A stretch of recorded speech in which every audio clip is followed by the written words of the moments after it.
ถึงช่วงสำคัญแล้วคุณผู้ชมค่ะก็เป็นช่วงที่จะเรียนเชิญท่านทูตเนี่ยคุยกันนะคะถึงโครงการที่สำคัญอันหนึ่งก็คือหลักปรัชญาเศรษฐกิจพอเพียงคุณจะต้องสงสัยแน่ๆเลยว่าทำไมมาพูดกับนักการทูต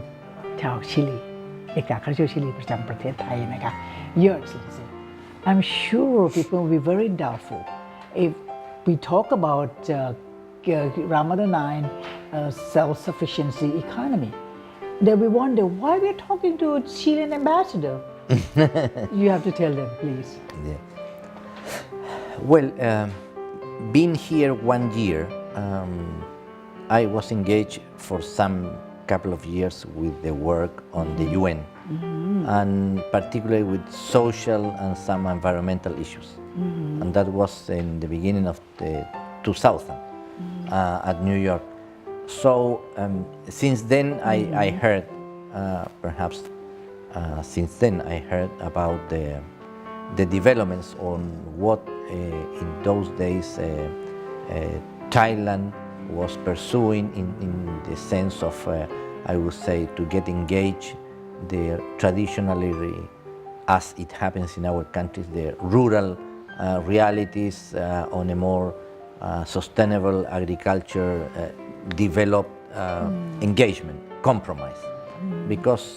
you have different strategies sometimes in terms of public policy, or different strategies in terms of agribusiness on very strong countries around the world. But in the what that was a fact in the past. When I arrived here 1 year ago, I realized that the reality itself was a little overcome the I would say the theory, and that means that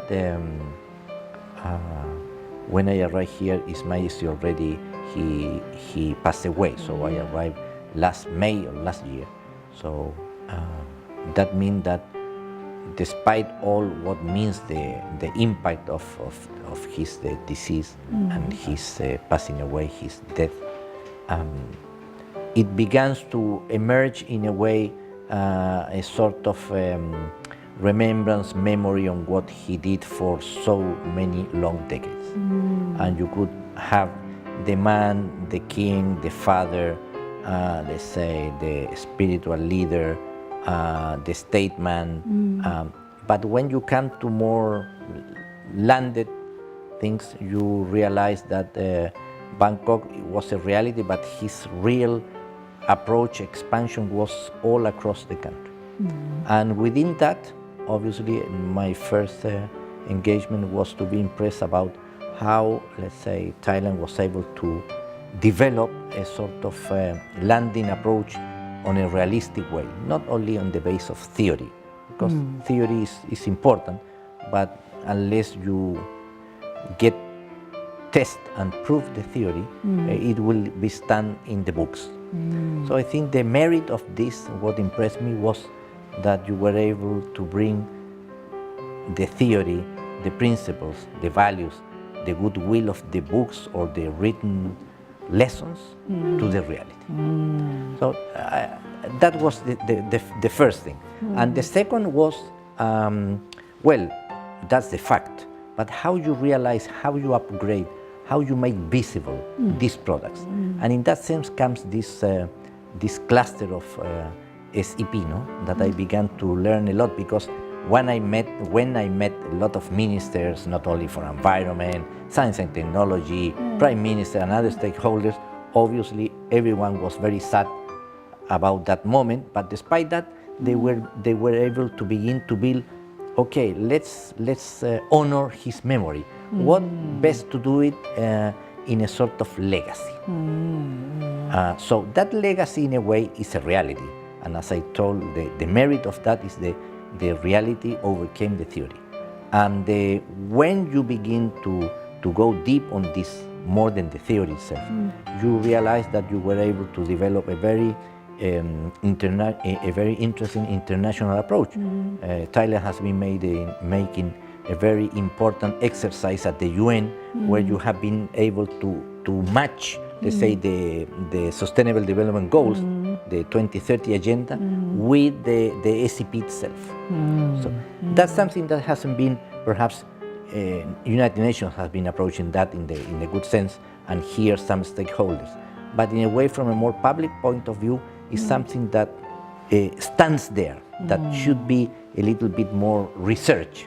And that what means? That means that good values, good principles, ways of life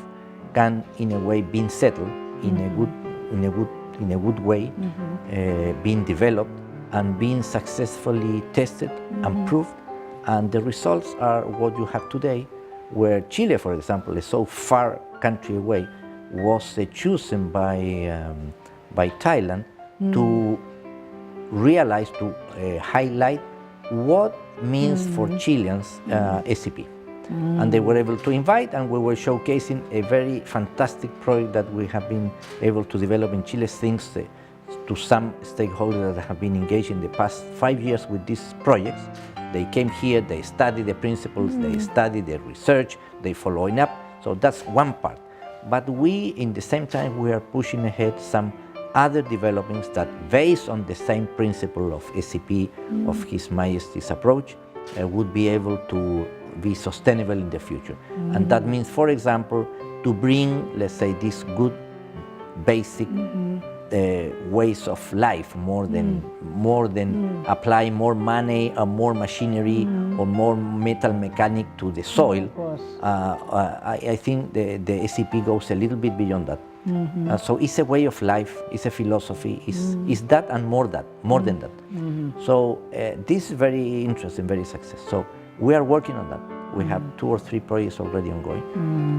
We have a delegation of experts that are going soon to Chile. So this is an area where it's not a front page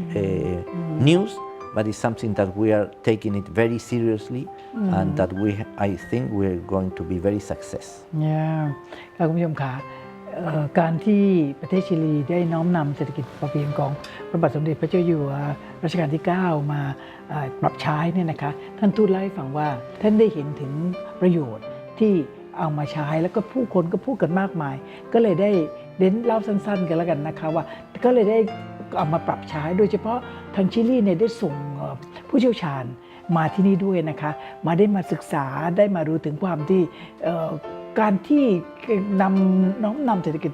ปรัชญานี้มาใช้เนี่ยนั่นหมายความว่าประชาชนจะมีความเป็นอยู่ที่มั่นคงแล้วก็ยืนนานนะครับไม่ใช่จะเป็นอะไรที่เป็นโปรเจกต์เล็กๆหรือทำแล้วก็จะไม่ล้มหายกันไปนะคะก็เป็นเรื่องหนึ่งส่วนสำคัญทีเดียวค่ะคุณผู้ชมค่ะก็มาถึงช่วงที่เราต้องลาจากกันแล้วนะคะเราต้องขอบคุณท่านทูตคริสเตียนเรเลนนะคะเป็นเอกอัครราชทูตชิลีประจำประเทศไทยนะคะท่านได้กรุณามาอยู่กับเรา So we both will say goodbye to the audience together, sir. Okay. Yes. ขอบคุณค่ะสวัสดีค่ะ สวัสดี